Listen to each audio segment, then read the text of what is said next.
하나님의 임재를 대적하는 사탄을 이기는 전신갑주의 기도가 필요하다. 조금 더 직관적이죠. 하나님의 임재를 대적하는 사탄을 이기는 전신갑주의 기도가 필요하다라는 제목으로 말씀을 좀 나누겠습니다. 야고보서 4장 7절 말씀입니다. 우리 함께 봉독하겠습니다. 시작. 그런즉 너희는 하나님께 복종할지어다. 마귀를 대적하라. 그리하면 너희를 피하리라. 최근 하나님께서 그 성령 강림주일 이후 하나님의 임재를 구하라는 키워드를 주셔서 제가 이 말씀을, 이 시리즈를 시작하게 됐고, 지난주 청년 3부에 오셨던 미국 코나에서 오셨던 그 잭슨 블럼버라는 선교사님도 같은 맥락에서 말씀을 주셔서 너무 깜짝 놀랐어요. 한국 가운데 한국을 위하여 한 10년 동안 중보했던 미국 선교사님인데 그 음성을 갖고 온 거예요. 인티머시에 대한, 인티머시와 열매에 대한. 그래서 저도 굉장히 좀 컨펌이 되었습니다. 지금 이 순간에 하나님께서 우리에게 원하시는 것이 무엇인지에 대해서 조금 더 집중할 수 있었습니다. 그러면서 제가 이제 기도하는데 주님이 이런 단어를 주시는 거예요. 앞으로는 임재 전쟁이다. 임재 전쟁이다. 여러분, 임재는 무엇입니까? 임재 자체가 하나님인 거예요. 하나님이 거하신다는 거예요. 그래서 임재의 뜻 안에 그 거함이란 뜻이 있습니다. 그래서 하나님은 반드시 이 땅에 하나님의 일을 하실 때 임재의 장소를 찾으세요. 하나님이 거하시는 장소를 찾으십니다. 그래서 하나님은 그 임재를 중심으로 하나님의 일을 행하세요. 그래서 하나님의 임재가 있는 곳은 사실은 굉장히 그냥 멜랑콜리하고 그냥 뭐 주님 사랑합니다 이런 고백 정도가 아니라 하나님의 정부가 임하는 곳이에요. 할렐루야. 가버먼트의 가버먼트. 하나님 그 보좌를 중심으로 하나님께서 일을 하십니다. 그래서 하나님이 이 땅에서도 그 임재의 장소를 찾으시고 저희 교회가 그 임재의 장소가 되었으면 좋겠습니다. 할렐루야. 마찬가지로 사탄도 임재의 장소를 찾아요. 왜냐하면 사탄도 영적인 존재이기 때문에 반드시 실체가 필요한 거예요. 그 실체가 누구냐면 우리들인 거예요. 하나님도 우리를 통하여 일하지만 모든 영은 실체가 필요한 겁니다. 그래서 사탄도 그 실체를 통하여 움직이는 거예요. 그래서 이 땅에 사탄의 영을 구하는 사람들이 있습니다. 사탄의 임재를 구하는 사람들이 있습니다. 거기에 사탄도 또한 자기의 경관진을 만들어서 움직이기 시작해요. 다스리기 시작해요. 하나님을 대적하는 법들을 만들어내고 이론들을 만들어내고 그런 문화들을 만들어내기 시작해요. 여러분 하나님을 사랑하시죠? 하나님을 갈망하시죠? 그러니까 신앙은 하나님을 얼마만큼 내가 내 삶에 실제로 인식하느냐에 대한 것이에요. 그래서 많은 사람들이, 많은 교회가 그 하나님 앞에 집중합니다. 그리고 그 하나님 앞에 나갑니다. 그런데 간과하지 말아야 될 것들이 있는 거예요. 그건 바로 뭐냐면 영적인 존재 사탄도 있다는 거예요. 이걸 간과하면 안 되는 겁니다. 특별히 제가 봤을 때 이 부분에 대한 것은 저희 한국 안에 굉장히 특별한 부르심이 있는 것 같아요. 왜냐하면 잘 보세요. 우리가 하나님을 빛이시죠? 빛이신 하나님을 추구합니다. 하나님을 따릅니다. 하나님을 구합니다. 그런데 빛이신 하나님의 빛이 명확해질수록 모두 명확해져요? 어둠도 명확해지는 거예요. 희미해지지가 않아요. 진리가 명확해질수록 거짓도 명확해지는 거예요. 진리가 불확실해지면 거짓도 애매모호해지는 거예요. 빛이 불확실해지면 어둠도 애매모호해지게 되는 거예요. 그래서 대강 중간지대의 형태를 가지고 살아가는 거예요. 마지막 때는 양과 염소와 빛과 어둠이 분명히 나누는 거예요. 할렐루야. 하나님의 임재가 강할수록 어둠의 임재도 강하다는 것이에요. 그 마음을 주신 거예요. 여러분 다윗을 한번 생각해 보세요. 저는 다윗을 참 좋아합니다. 하나님의 임재를 생각할 때 다윗만큼 하나님의 임재를 사랑하는 사람이 있었을까 할 정도로 다윗은 하나님의 임재를 사랑했습니다. 그런데 다윗이 하나님의 임재를 예배자로서 하나님의 얼굴을 구하고 하나님을 사랑했죠. 저도 아까 예배하는데 계속 눈물이 나는 거예요. 주님의 얼굴을 구하는데 이 성전 안에 주님을 사랑하는 분들이 너무 많은 거예요. 하나님이 너무 기뻐하시는 거예요. 할렐루야. 주님의 얼굴을 구합니다. 어떤 인간도 누구도 주목하지 않고 우리가 여기 모여서 주님의 얼굴을 구합니다. 할렐루야. 그런데 막 하나님의 마음들이 막 부어진데 막 눈물이 나더라고요. 나요. 근데 다윗이 그런 사람이었죠. 그런데 다윗 보십시오. 예배자였지만 다윗의 정체성은 또 뭐였습니까? 전쟁하는 전사였다는 거예요. 이스라엘을 대적하는 나라들이 있었고 하나님의 문화를 대적하는 문화들이 있었습니다. 다윗은 어떻게 했습니까? 예배자였지만 다윗의 전 삶은 예루살렘을 지키기 위해서, 이스라엘을 지키기 위해, 하나님의 법궤를 지키기 위해 다윗의 전 삶은 전쟁하는 삶을 사는 거예요. 씨름하는 삶을 싸운 거예요. 제가 기도하는데 주님께서 하나님의 임재에 대해서 너무나 강하게 말씀하시는데 반면에 이 영역을 이렇게 열어주시는 거예요.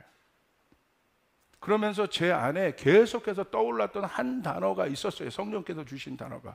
그 단어가 바로 뭐냐면 전신갑주라는 단어예요. 전신갑주를 입는 기도가 필요하다 지금.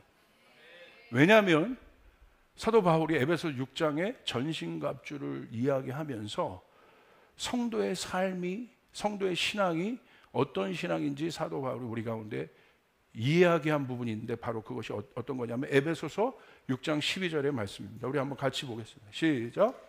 우리의 씨름은 혈과 육을 상대하는 것이 아니요 통치자들과 권세들과 이 어둠의 세상 주관자들과 하늘에 있는 악의 영들을 상대함이라. 성도의 신앙 안에 뭐가 있다는 거예요? 씨름이 있다는 거예요. 씨름이. 그러니까 여러분 바울이 이 에베소 6장 특별히 이 성도의 씨름, 사실 이 씨름은 뭐냐면요, 어떤 맥락에서 이해해야 되냐면 바울이 이 씨름을 얘기하면서 악한 영에 대적하기 위해 성도들이 하나님의 전신갑주를 입으라고 얘기했잖아요. 전신갑주. 근데 이 전신갑주를 입는 이 맥락의 배경이 어디로부터 나오냐면 로마 군사로부터 나오는 거예요. 로마 군사가 갑옷을 입었지 않습니까? 여러분 전신갑주를 제가 좀 가져왔어요. 그림으로. 할렐루야. 여기 보시면 실제적으로 한번 여러분 구체적으로 나와 있죠. 부분이 하나님의 전신갑주라고 해서. 그래서 헬멧이 있는데 어떤 헬멧입니까? 구원의 투구. 그 다음에 가슴을 보호하는 흉배가 있는데 어떤 흉배입니까? 의의 흉배. 허리를 보호하는 허리띠가 있는데 어떤 허리띠? 진리의 허리띠. 그리고 이 어둠의 영을 대적하는 무기가 있어요. 검이 있는데 어떤 검? 말씀의 검. 그리고 이 모든 것을 막아내는 불화살을 소멸하는 방패가 있는데 어떤 방패입니까? 믿음의 방패. 그리고 우리의 발을 보호하는 평안의 신발에 대해서 구체적으로 이야기하고 있습니다. 자, 보세요. 그러면서 바울이 이 맥락 속에서 씨름이란 단어를 쓴 거예요. 그러니까 여러분 하나님의 임재를 여러분의 삶 가운데 가져오길 원하십니까? 여러분의 삶 가운데 하나님의 임재가 있기를 원합니까? 원하시죠? 근데 우리가 간과하지 말아야 될 것은 그냥 지켜지는 것이 아니라는 거예요.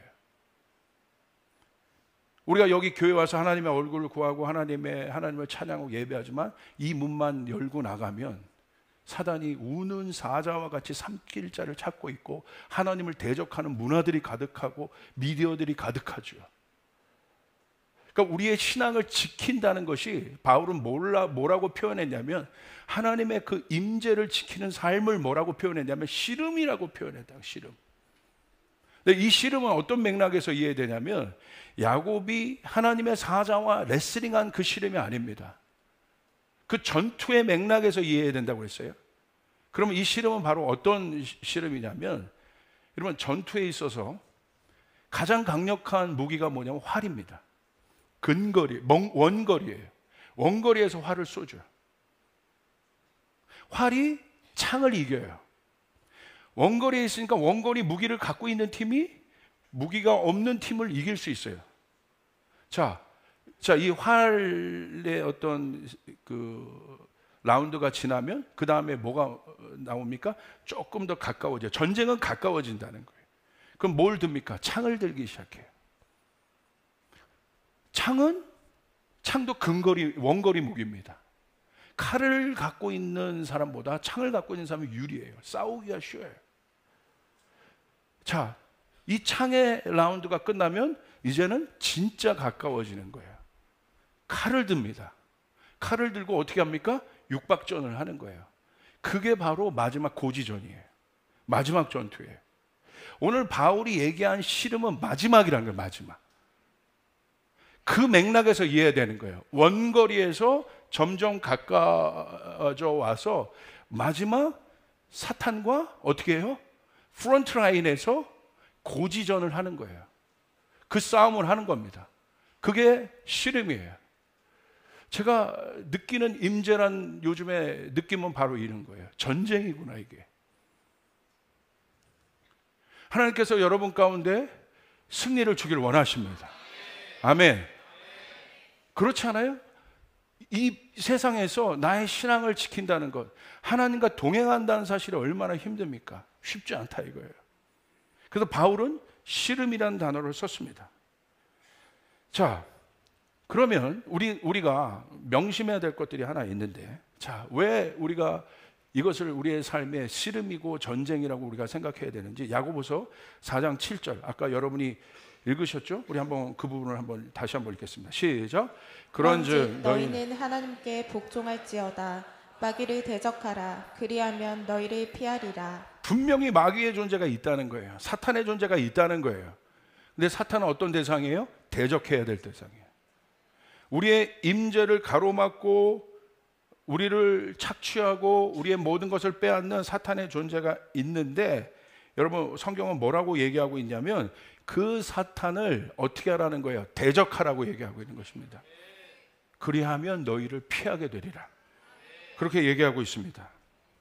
그러면서 이 전쟁을 얘기하고 있는 거예요. 이 씨름을 얘기하고 있는 거예요. 여러분 이 임재를 지켜내야 합니다. 여러분의 일터에서 지켜내야 합니다. 여러분의 가정에서 지켜내야 합니다. 여러분의 일상에서 지켜내야 합니다. 아멘. 그래서 오늘 성경을 보니까 바울이 우리에게 뭐라고 얘기했어요? 전신갑주를 입으라고 얘기한 거예요. 자, 그러면 우리가 이런 질문을 할 수 있어요. 전신갑주를 입는다는 게 도대체 뭘까? 보이지 않는데 이게 영적인 거잖아요. 그러니까 전신갑주를 내가 입는다는 게 어떤 개념인가? 전신갑주를 입는다는 건요, 어떤 개념이냐면 눈에 보이지 않지만 활성화시킨다는 거예요. 내 눈에는 보이지 않아요? 활성화시킨다는 거예요. 그게 입는다는 거예요. 그럼 어떻게 활성화할 수 있습니까?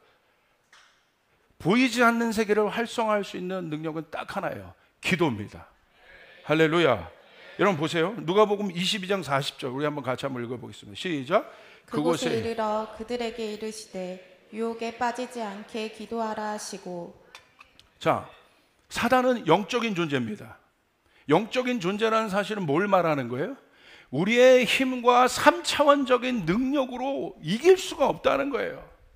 내 지략과 내 지성과 내 경험과 내 이상과 내 논리로 영적인 다른 차원의 존재란 말입니다. 이길 수가 없다는 거예요. 어떻게 이기겠습니까? 여러분 세상에 지략가들이 있어요. 세상에 과학자들이 있어요. 사단을 이길 수 있을 것 같아요? 차원이 다른, 사단은 영적인 존재의 차원이에요. 이길 수가 없다는 것입니다. 그럼 우리도 마찬가지입니다. 혼적인 사람, 육적인 사람은 자기 자신을 믿고 자기 능력을 믿고 자기의 모든 것을 믿고 사는 사람은 보이지 않는 세계를 믿을까? 믿지 않기 때문에 그런 사람들은 뭐 사단의 어떤 경계 대상도 아닐 뿐더러, 여러분 참 어려운 거죠. 또 그런 사람들은 뭡니까? 여러분 싸울 줄을 모르는 거예요. 그러니까 어려워지는 거예요. 그래서 하나님께서 우리에게 이미 싸울 수 있는 능력을 주셨습니다. 여러분 믿습니까? 문제는 그것을 활성화할 수 없다는 거예요. 영어로 보면 activate라고 얘기하는 거예요. 있는데 활성화를 못하는 겁니다. 저도 지금 재활치료를 하고 있어요. 재활치료를 하고 있는데 재활치료가 뭐냐면 제 안에 모든 기능들이 있죠. 근육도 있고 그 다음에 뼈도 당연히 있죠. 할렐루야. 다 있어요. 있는데 다 죽어 있는 거예요. 기능이 있는데 죽어 있는 거예요. 그래서 코치가 붙어서 뭘 하는 거냐면 갑자기 코치가 나한테 근육을 붙여주고 뭐 강한 뼈를 어디 가서 맞춰서 이식시켜 주는 것이 아니라 있는 것을 활성화시켜 주는 것이에요. 오늘 여러분 안에 있는 이 모든 것을 대적할 수 있는 능력이 여러분 가운데 있음을 믿으시길 바랍니다. 아멘. 그래서 예수님이 얘기하신 거예요. 누가복음 22장 40절에 유혹은 사단이 하는 겁니다. 시험은 사단이 주는 거예요. 그래서 너희는 유혹에 빠지지 않게 어떻게 하라? 시험을 이기기 위해서 어떻게 하라? 기도하라고 한 것입니다. 역으로 생각해 봐야 돼요. 내가 유혹에 빠지고 시험에 자꾸 들고 있는가? 뭐가 없냐면 기도가 없다는 거예요. 지금 오늘 예수님은 우리에게 보이지 않는 어둠의 세력을 이길 수 있는, 유혹을 이길 수 있는, 얼마나 많은 유혹과 미혹이 우리의 삶 가운데 있습니까? 근데 그것을 이길 수 있는 방법이 하나밖에 없다는 거예요. 그것은 바로 뭐냐면 너희가 유혹에 빠지지 않게 기도하라. 할렐루야. 기도한다는 건 뭐냐면 활성화시키라는 거예요. 자, 여러분 기도할 때 어떤 일들이 일어납니까? 여러분 안에 말씀이 있습니다. 여러분 안에 약속이 있습니다. 할렐루야. 전신갑주의 기도를 합니다. 여러분 안에 그 전신갑주의 기도를 하게 됩니다. 여러분이 기도할 때 어떤 일이 일어나냐면 이런 사람도 있어요. 막 두렵고 힘들고 어려운데 교회 와서 이제 기도하기 시작하는 거예요. 기도하는데 어떤 일이 일어나요? 처음에는 좀 몰랐다가 한 10분 지나고 20분 지나는데 내 안에 뭔가 활성화가 되기 시작해요. 그리고 기도가 끝날 때쯤, 나갈 때쯤은 어떤 마음이 들어요? 내 안에 두려움이 없어지기 시작하는 거예요. 아멘. 할렐루야. 희한한 거예요. 처음에 들어올 때는 그 마음이 없었는데 와서 기도하기 시작하니까 나갈 때는 믿음이 생기는 거예요. 담대함이 있는 거예요. 아멘. 이게 활성화된 거예요. 우리 안에 믿음이 있습니다. 문제는 믿음을 활성화하는 방법을 모른다는 것이에요. 그것이 기도라는 것입니다. 여러분 기도하면 사단이 우리에게 주었던 묶어왔던 모든 것들이 떠나가게 되는 역사가 일어나게 됩니다. 아멘. 기도할 때 하나님의 영이 우리 가운데 임하기 시작합니다. 우리 안에 있는 모든 것들이 액티베이트 되기 시작한다는 거예요. 활성화되기 시작한다는 것이에요. 여러분 기도하고 예배를 드리는 사람과 그냥 예배 드리는 사람은 다릅니다. 활성화되기 시작해요. 워밍업이 되기 시작해요. 움직여지기 시작한다는 것이에요. 여러분 믿습니까? 그래서 조용기 목사님이 그 얘기를 했죠. 활성화되면 어떤 일이 일어나냐? 믿음이 활성화가 되면 어떤 일이 일어나냐? 믿음은 뭐냐? 외부에 있는 어떤 기자가 물어봤어요. 조용기 목사님 유명하니까 믿음이 뭡니까? 조용기 목사님이 한마디로 정의하신 거. 이거는 조용기 목사님 설교할 때마다 단골 메뉴로 얘기하십니다. 믿음은 그 기자에게 내가 계란이 있는데 이 계란으로 바위에게 던지면 바위가 깨진다는 게 믿음이요. 말도 안 됩니다라고 해야죠. 3차원에서는 말도 안 되는 일이지만 영적인 차원에서는 그 일들이 이루어지게 되는 것입니다. 아멘. 가능하게 여겨지는 거예요. 여러분 기계를 보세요. 기계는요 정확한 수치와 데이터와 계산에 의해서 움직여요. 여러분 자율주행 차 같은 거 보세요. 정확하게 계산해서 내가 만약에 이쪽으로 가야 될 것 같으면 기계가 판단해서 그쪽으로 가는 거예요. 근데 인간은 여러분 운전할 때 수치 재고 자아 재서 운전해요? 감으로 하잖아요. 내가 여기 지나갈 수 있을 것 같으면 지나가는 거예요. 제가 저희 아내보다 제가 운전을 잘합니다. 할렐루야. 근데 여러분 만약에 이런 골목이 있다면 저는 제가 생각할 때 지나갈 수 있을 것 같은 거예요. 근데 저희 아내의 판단으로 감으로는 안 될 것 같은 거예요. 그럼 제가 뭐라고 합니까? 가. 아니 가. 그걸 제가 재서 30cm, 20cm 그러니까 이렇게 해서 가라고 합니까? 저는 어떤 것이 있어요? 감각이 있는 거예요. 갈 수 있는 감각이 있는 거예요. 여러분 라페스타 비동 주차장 들어올 때 할렐루야 쉽지 않죠. 이거 막 재고 뭐 이럽니까? 뭐 여러분 후방 카메라 막 켜가지고 막 처음엔 들어오고 막 띡띡띡띡 막 하면서 그 공포 속에서 막 들어오기 시작해요. 그런데 저 같은 경우는 지금요, 스타렉스 큰 거 있죠? 한 큐에 돌립니다. 할렐루야. 한 큐에 돌리는 거예요. 왜? 감인 거예요. 갈 수 있다고 생각하니까. 그러다 가끔 긁을 때가 있습니다. 자, 인간은 연약하다는 증거입니다. 이게 연약하다. 그러나 있다는 거예요. 기도할 때 그 일들이 생겨나는 거예요. 처음에는 몰랐는데 기도하니까 하나님 나에게 힘이 생겨지네. 두려움이 떠나가기 시작하네. 아, 이거 가능하겠다. 하나님 나와 함께 하시는구나. 왜? 영이 활성화되기 시작하니까. 액티베이트 된단 말입니다. 근데 오늘날 교회를 보면 종교화됐기 때문에 영적이지 않아요. 그러니까 맨 혼에다 때리는 거예요. 그러니까 거기서 끝나는 겁니다. 하나님은 전능하십니다. 하나님은 위대하십니다. 하나님 우리와 함께 하십니다. 그게 임재라는 거예요. 그래서 하나님의 임재가 있는 곳엔 치유가 있습니다. 회복이 있습니다. 기쁨이 있습니다. 사랑이 있습니다. 권능이 있습니다. 여러분 믿습니까? 그래서 그 임재를 사모할 수밖에 없는 거예요. 그래서 내 삶의 전부가 되기 시작하는 거예요. 이게 실제적인 거예요. 할 수 있다. 가능하다. 이건 어떤 내 머리에서 생각에서 오는 신념이 아닙니다. 데이터를 넘어버린, 이성을 넘어버린, 논리를 넘어버린 하나님만이 할 수 있는 하나님의 영이 내 안에 거하신다는 증거예요. 여러분, 그 활성화되는 일들이 여러분 가운데 일어나길 바랍니다. 그렇기 때문에 이 사람은 계산할 수 있어도, 계산할 수 있는 혼적인 능력이 있어도 그 다음 단계로 가서 사고합니다. 이 사람에게 중요한 건 하나님이 있느냐 없느냐는 거예요. 하나님이 말씀하시냐 안 말씀하시냐, 그것만 중요한 거예요. 오늘 조이풀 교회는 그렇게 가길 바랍니다. 할렐루야. 그래서 전신갑주를 입는다는 건 뭐냐? 마귀를 대적하는 전신갑주를 입어야 되는데, 입는다는 건 기도하라는 거예요. 전신갑주의 내용을 가지고 기도하라는 것입니다.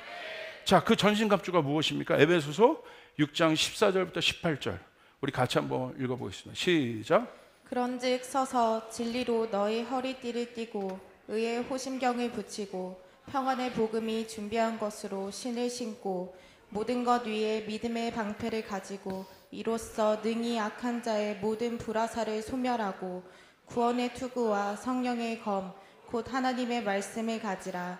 모든 기도와 간구를 하되 항상 성령 안에서 기도하고 이를 위하여 깨어 구하기를 항상 힘쓰며 여러 성도를 위하여 구하라. 자, 그 전신갑주가 무엇인지 구체적으로 보겠습니다. 첫 번째는 진리의 허리띠입니다. 진리의 허리띠. 이게 진리의 허리띠가 첫 번째 나와요. 자, 허리는 우리 몸 중에 어떤 기능을 담당합니까? 서는 기능을 담당하는 거예요. 우리의 신앙은 허리와 같아요. 그래서 신앙이 침체되어 있으면 어떻게 되는 것이에요? 허리가 꺾인 거와 똑같은 거예요. 그래서 서지 못하는 거예요. 눌려 있는 거예요. 압도당하는 것입니다. 압제당하는 거예요. 서야 되는 것입니다. 할렐루야. 여러분, 이 허리가 우리의 몸을 지탱하는 건데, 저도 지금 재활치료를 하는데, 발 재활치료를 하는데, 어디를 먼저 항상 이 코치가 와서, 몸 전문가니까 신경을 쓰냐면 허리를 신경 씁니다. 발을 하는데 항상 허리에 코어가 없으면 자세가 나오지가 않아요. 그래서 앞에 보면 이렇게 거울이 있잖아요. 보는데 우리 코치가 하는 자세는 딱 허리가 딱 오면서 그 부위만 힘을 딱 줄 수 있게끔, 저 이렇게 나오고 있나? 자, 이렇게 하는데 저는 어떻게 되냐면 벌써 허리가 안 좋으니까, 제가 허리가 안 좋거든요. 안 좋으니까 벌써 자세가 나간다는 게 구부정돼 있는 거예요. 그러니까 제가 정작 운동해야 될 운동 근육에 가지 못하고 다른 곳에 힘이 분산되는 거죠. 그러니까 힘이 드는 거예요. 그래서 저에게 이 다리 운동을 시키는데 뭐부터 시키냐면 허리를 강화시키기 시작하는 거예요. 우리의 삶도 우리의 신앙도 마찬가지입니다. 여러분의 허리가 서야 합니다. 할렐루야. 신앙의 허리가 서야 우리의 모든 것이 서게 되는 것이에요. 여러분의 가정이 서야 합니다. 여러분의 일터가 서야 합니다. 근데 여러분 왜 서지 못합니까? 왜 이렇게 구부정되어 있습니까? 그건 왜 그러냐면 진리가 아닌 세상의 이론과 경험과 철학으로 살기 때문에 그래요. 그러니까 쓰는 것 같아도 서지 못하는 거예요. 진리가 아닌 거예요. 이념, 철학, 사상, 이런 것들은 인간들이 만들어낸 거예요. 우리의 삶을 지탱할 수 없습니다. 환난과 어려움이 오면 우리의 삶이 절대 지탱되지 않아요. 하나님을 대적하는 이론과 문화들이 점점 많이 생겨지고 있어요. 아예 노골적으로 대적하는 이론과 문화들이 생겨날 뿐만이 아니라 교묘하게 침투시켜 들어오는 것들이 있어요. 여러분 기억하시길 바랍니다. 진리의 허리띠를 두르라는 것이에요. 진리의 허리띠를 둬야 내 삶이 서게 되는 것입니다. 내 가정이 진리의 허리띠를 둘러야 서게 되는 것입니다. 서는 일이 일어날지어다. 서야 되는 것이에요. 서야 되는 것이에요. 지탱해야 되는 것입니다. 오늘 영적으로 허리가 꺾인 사람들이 너무 많아요. 이러고 다니는 거예요. 계속. 근데 그 진리는 누구십니까? 예수님입니다. 진리는 예수님입니다. 그러니까 무슨 말이냐? 예수님 중심으로 살아야 된다는 거예요. 내 방법이 아니라 내 예수님을 따라 살아야 되는 것이에요. 내 방법과 경험과 철학과 세상의 성공의 이론의 모든 것을 내려놓고 주님 뜻대로 살아야 되는 것입니다. 아멘. 그러면 서게 되는 것입니다. 두 번째, 의의 흉배입니다. 흉배는 가슴을 보호하는 거예요. 우리의 마음을 보호하는 것입니다. 그런데 뭘로 보호해요? 의로 보호한다는 거예요. 사단이요, 우리가 어떤 존재인지를 잘 알고 있어요. 우리가 하나님의 형상이었지만 죄가 들어와서 우리가 전적으로 부패하고 타락한 존재인지를 알고 있어요. 정확히 알고 있습니다. 그래서 사단은 항상 그 아담의 타락 이후로 인간들에게 죄를 주어서 어떤 마음을 줬냐면 그 마음 가운데 죄책감들을 줬어요. 정죄감들을 줬어요. 그 죄책감과 정죄감들이 우리를 불행하게 하는 거예요. 우리를 불안하게 하는 거예요. 그래서 이 부분에서 나오기 위해서 인간이 항상 두 가지로부터 나오는데 이게 내 힘으로 안 되는 거거든요.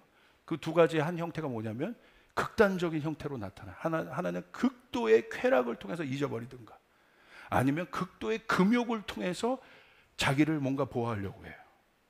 그래서 막 그 산속에 가서 고행하고 자기 수양을 쌓고 그것이요 결국 그것이 해결이 안 되거든요. 그 번민, 그 죄책감으로부터 벗어날 수가 없어요. 왜? 자기 힘으로 할 수 없기 때문에.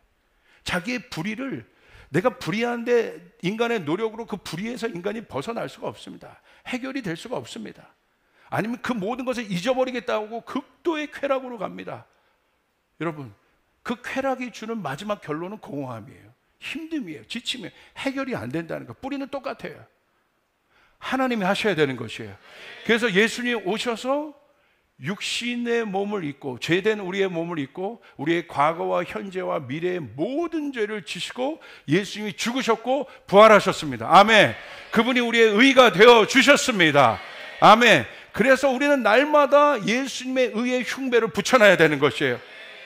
우리가 넘어지고 실패합니다. 힘듭니다. 그때 우리가 일어날 수 있는 방법은 내 노력과 내 방법이 아니라 예수님의 의를 선포하는 것입니다. 예수님의 의로 나는 오늘 새롭게 되었다. 나는 부족하지만 새롭게 되었다. 할렐루야. 예수님의 의로 나의 마음들을 보호할 수 있다는 것입니다. 그래서 의의 흉배를 붙이라고 얘기하고 있는 것이에요. 세 번째는 평안의 신발입니다. 발은 우리의 인생의 길을 만들어요. 내가 밟는 길이 인생이 됩니다. 여러분 보십시오. 그 사람의 인생의 족적을 뭘 보고 따라가요? 그 사람이 간 곳을 보면 알 수 있어요. 평생 도박장에 다닌 사람은 발이 평생 도박장을 간 거예요. 그 사람의 인생은 도박인 거예요. 음란한 장소에 간 사람은요 평생 음란한 장소에 가는 거예요. 뭐가 갑니까? 발이 갑니다. 그 사람의 인생은 음란인 거예요. 돈을 쫓아가는 사람은 모든 평생의 발이 그 돈을 따라가는 거예요. 그 사람의 인생은 돈이 되는 거예요. 발이 내 인생의 길이 되는 것이에요. 그래서 여러분 성경에 보면 이 발, 내 노력, 내 행위를 이 발이라고 얘기하는데 성경에 보세요. 이 자기 노력, 자기 행위대로 살려고 했던 한 존재가 있었죠. 그 사람이 누굽니까? 탕자입니다. 아버지 안에서 아버지가 주셨던 모든 은혜를 거절하고 자기가 나가서 자기 힘대로 성공해 보겠다고 합니다. 근데 결국 어떻게 됩니까? 렘브란트의 탕자의 귀환이란 그림에 보면 거기에서 딱 보이는 게 뭐냐면 탕자의 상처나고 지친 발입니다. 맨발입니다. 맨발. 그러니까 아버지가 여러분 말씀해 보면 탕자에게 뭘 신겨줘요? 신발을 신겨줍니다. 그게 우리의 인생을 보여주는 것이에요. 내 힘으로 가면 지칩니다.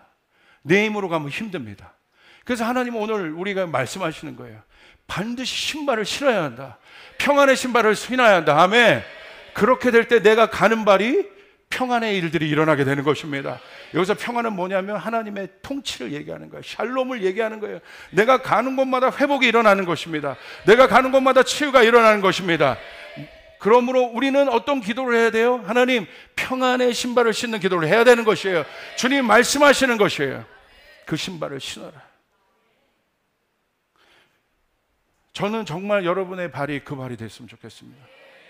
여러분 아침에 이 기도를 하고 시작하는 거죠. 하나님, 내 발에 평안의 신발을 신겨주십시오. 나의 발을 보호하여 주십시오. 내가 가는 모든 곳을 보호하여 주십시오. 여러분 믿습니까? 나의 발을 지켜주십시오. 제가 케냐에 갔는데 김성준 목사님이랑 거기 공원, 국립공원을 이렇게 봤습니다. 이제 다 보고 이게 나오는데 갑자기 가이드가 차를 확 세우더라고요. 딱 봤더니 뭐냐면 독사 한 마리가 길거리를 지나가는 거예요. 근데 가이드가 깜짝 놀라요. 베테랑 가이드인데 저는 그 뱀을 보고 그냥 아침에 뭐 영적 정진도 하고 뭐 그랬어가지고 가가지고 저 뱀을 죽이고 싶은 마음이 있었습니다. 근데 절대 가면 안 된다.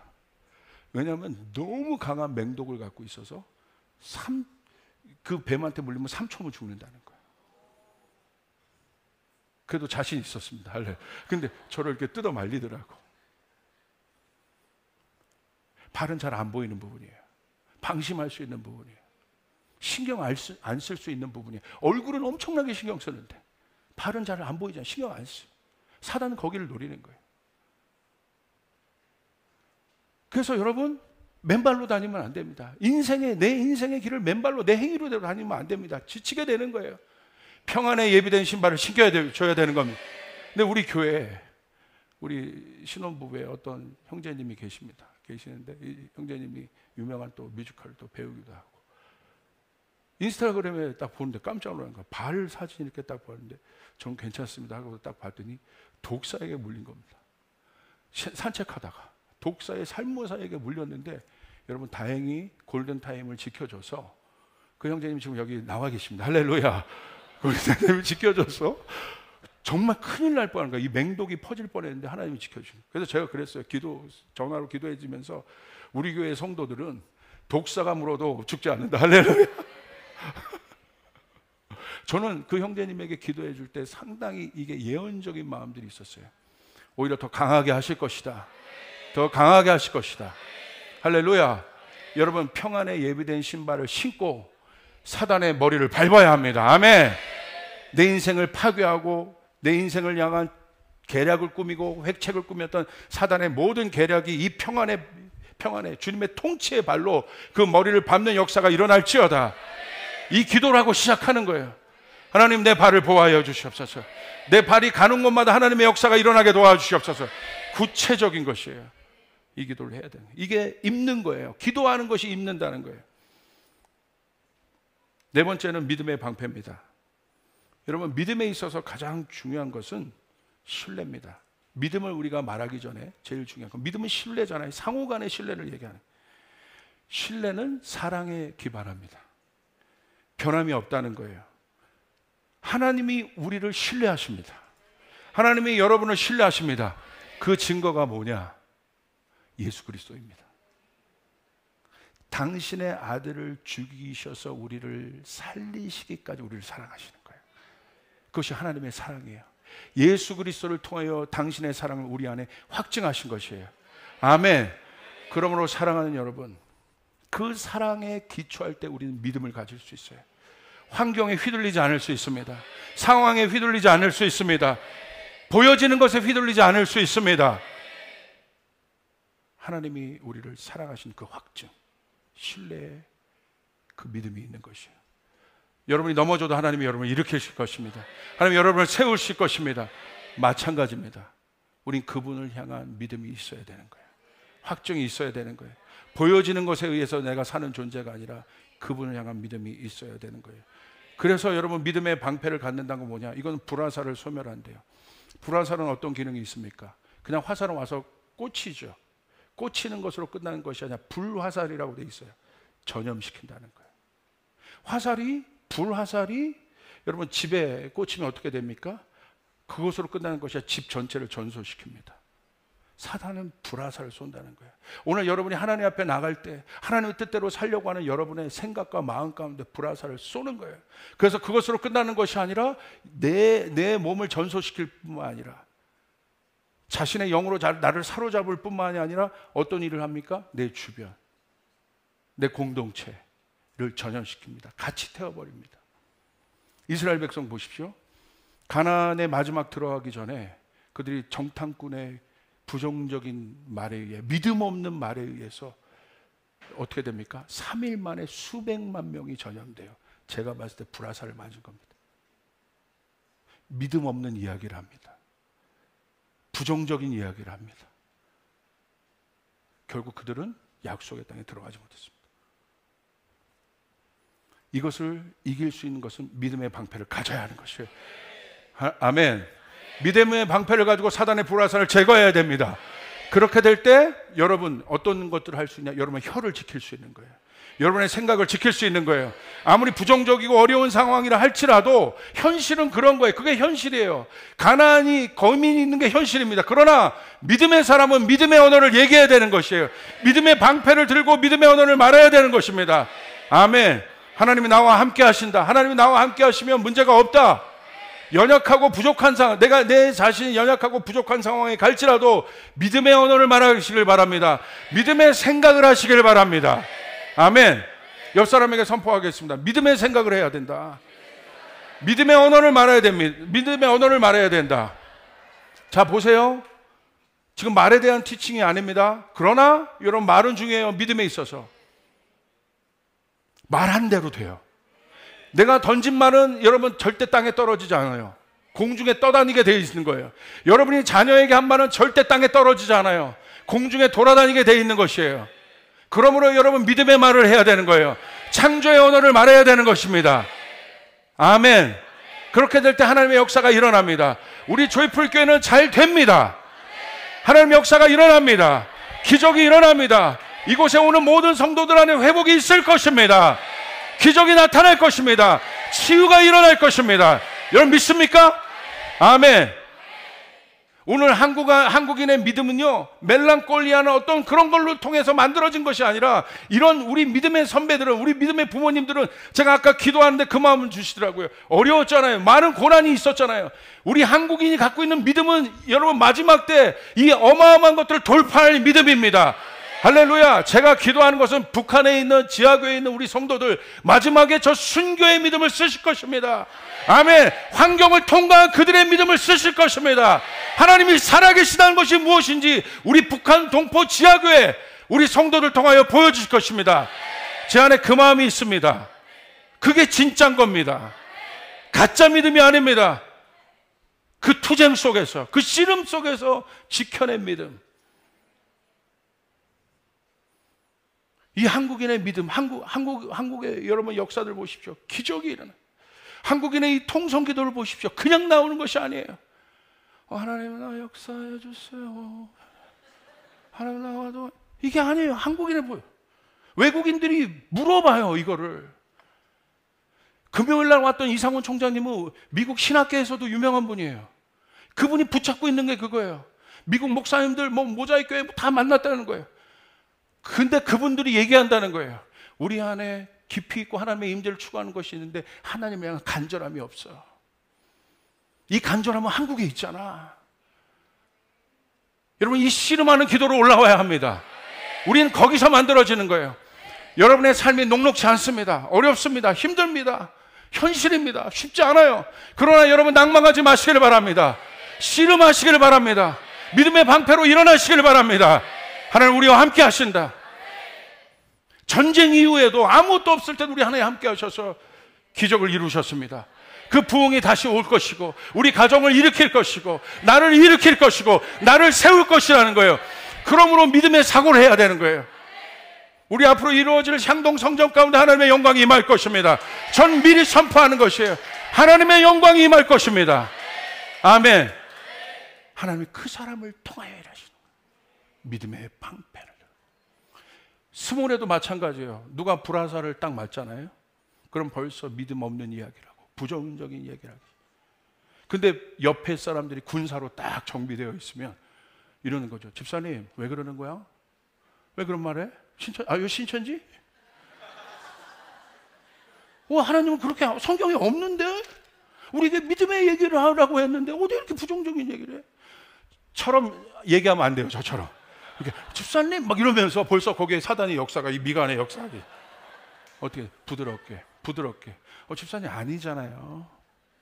지금 어렵고 힘들지만 하나님이 함께 하십니다. 우리 교회에 수많은 어려운 사람들이 오겠지만 회복되고 있지 않습니까? 아멘. 아멘. 믿음의 언어. 다 여기서 이 사람을 통해서 이제 불화살을 막 전염시키려고 하는데 믿음의 방법을 다 막아내는 거죠. 그 일들이 일어나야 합니다. 할렐루야. 말씀의 검. 이 말씀의 검은 하나님을 대적하여 높아진 모든 이론을 파할 수 있는 유일한 공격무기예요. 전신갑주 중에 공격무기가 말씀의 검입니다. 고린도후서 10장 4절부터 5절을 보겠습니다. 시작. 우리의 싸우는 무기는 육신에 속한 것이 아니요 오직 어떤 견고한 진도 무너뜨리는 하나님의 능력이라.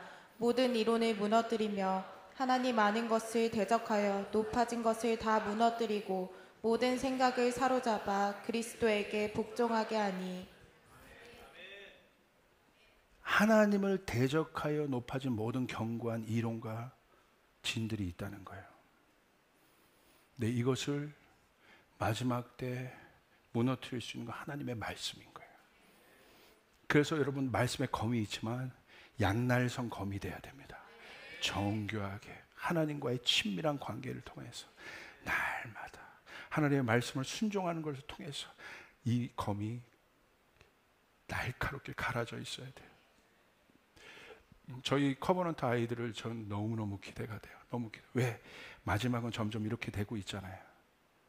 미디어 보세요. 문화 보세요. 하나님을 대적하는 문화들이 법, 교육계 모든 곳에 일어나는데 우리 커버넌트 아이들 수학은 조금 못해도 할렐루야. 그런데 이 정도 수학, 우리 호주에 지금 교환학생 보냈잖아요. 거기서는 1등 한대요. 할렐루야. 그러니까 우리나라에서만 그런 거야. 그러니까 자부심을 갖기를 바랍니다. 웨스턴에 가서는 우리 커버넌트 정도의 수학 실력이면 거의 탑 클래스. 우리가 워낙 수학이 높아서 그래요. 그런데 보세요. 아이들 어렸을 때부터 말씀을 기록하고 있습니다. 그런데 이것이 왜 저는 중요할 때라고 보냐면 얘네들 뇌가 막 형성되는 시즌이고 막 그러잖아요. 삶의 기초가 만들어지는데 말씀을 주고 있다. 날마다 결정적인 시간에 이 말씀이 얘네들 안에 드러나게 될 것입니다. 할렐루야. 어렸을 때 저희 아버지가, 저희 조나단 목사가 저한테 매일 성서 일기를 쓰게 했습니다. 말씀을 완성하게 했습니다. 그런데 저도 넘어지고 실패하고 힘든 시간들이었지만 제가 원제자리로 돌아올 수 있었던 것은 깜짝 놀라는 거예요. 그때 제 안에 기록했던 하나님의 말씀이 할렐루야, 나를 원점으로 돌아오게 한다는 거예요. 하나님 앞에 서게 한다는 것이에요. 말씀을 날마다 기록해야 돼요. 하나님의 말씀이. 믿으시면 아멘 하시길 바랍니다. 마지막은 구원의 투구입니다. 구원은 기쁨을 말해요. 제가 특별히 이 전신갑주 중에 강조하고 싶은 게 바로 이 구원의 투구입니다. 사단이요, 엄청나게 우리의 생각을 공격하기 시작했어요. 제가 일부 예배 때도 얘기했는데, 제가 요즘에 다음에나 다다음 주에 아마 중독과 하나님의 임재에 대해서 아마 제가 설교를 할 것 같아요. 지금요, 중독에 걸린 사람들이 너무 많아요. 특별히 행동 중독에. 중독이 왜 여러분 중독이 발생하는 줄 아시죠? 도파민 때문에 그런 거예요. 그래서 그 도파민은 내가 어떤 일을 했을 때 보상으로 주어지는 느낌이 도파민이에요. 그래서 쾌감이 있는 거예요. 그래서 스탠포드에 나온 정신의학과 교수가 도파민 네이션이라는 책을 썼습니다. 근데 제가 이걸 보는데 아주 좀 많은 인사이트들이 있어요. 도파민 네이션의 책이 있는데 행동 중독은 뭐냐? 예전에 보세요. 예전에 중독은 알코올 중독 뭐 이런 거였어요. 근데 중독은 왜 중독에 걸리느냐? 아주 간단한 이론입니다. 쉽게 얻으면 중독에 걸린다는 거예요. 쉽게. 자, 보세요. 마약 중독자가 왜 많아질까요? 알코올 중독자가 왜 많아질까요? 쉽게 얻으니까. 법으로 그것들 열어줬어요. 쉽게 얻는 거예요. 제재하는 것이 아니에요. 자, 요즘에는 행동 중독은 뭐냐면 디지털 중독 같은 거예요. SNS에 중독되고 유튜브에 중독되고, 유튜브 볼 때 그냥 무심코 보는 거죠. 3시간이고 4시간이고. 왜? 그때 도파민이 나오는 거예요. 재밌는 거야. 괜찮은 거예요. 목사님, 저는 뉴스 보는데요. 아니요.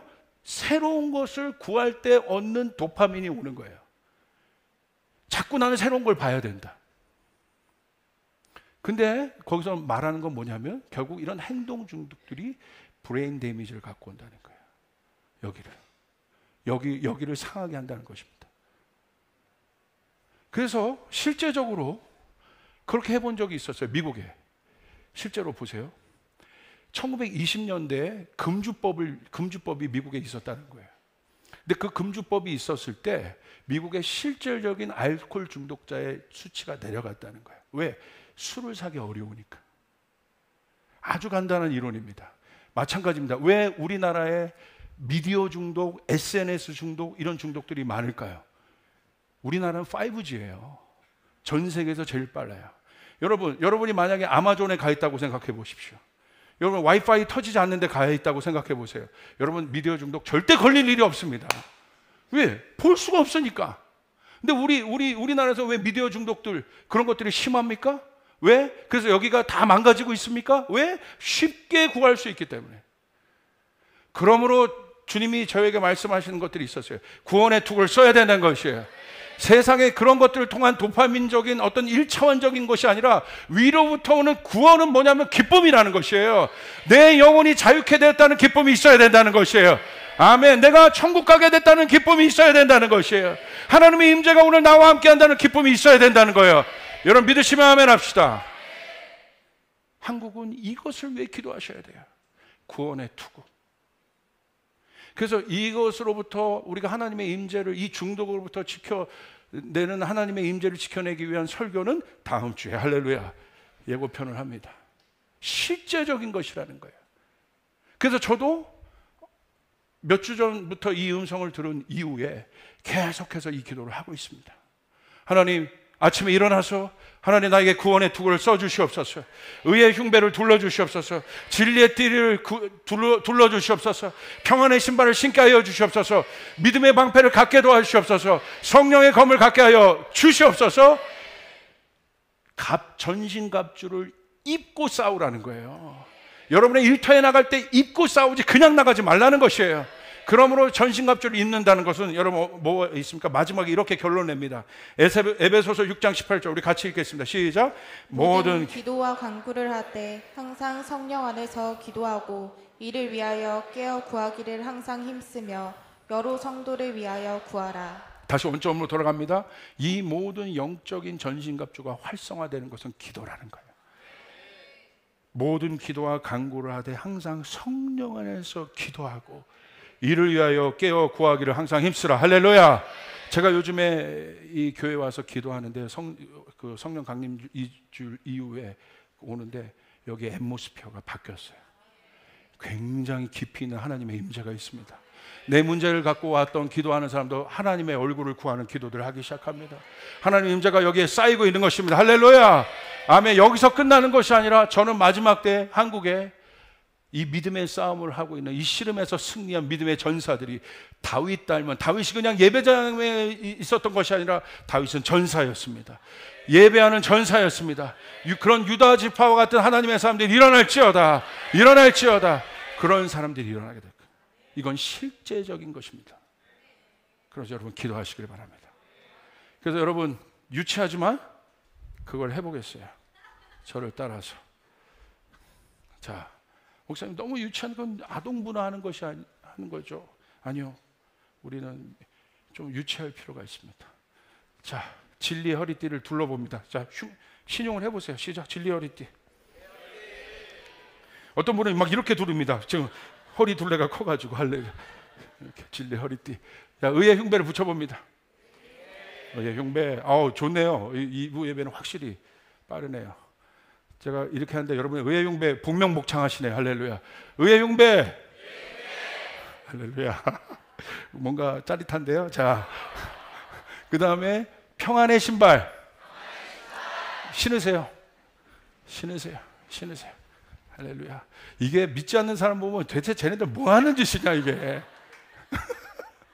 괜찮아요. 우린 보이지 않는 세계를 믿습니다. 아멘. 왜 믿습니까? 그 다음에 뭐 있습니까? 구원의 시작. 장착하셨어요? 우리의 생각이 보호될지어다. 모든 중독으로부터 우리의 생각이 보호될지어다. 우리의 자녀들이 보호될지어다. 창조의 생각이 나올지어다. 희망의 생각이 나올지어다.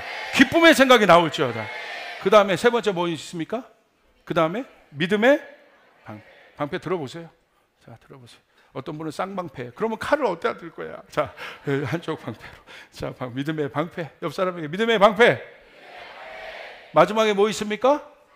성령의 검. 말씀의 검. 여러분 가지시길 바랍니다. 자, 여러분 잽싸게 여러분이 그 자리에서 온라인으로 보는 분들도 그 자리에서 제가 20초 드릴 테니까 선포하시면서 한번 해보세요. 시작.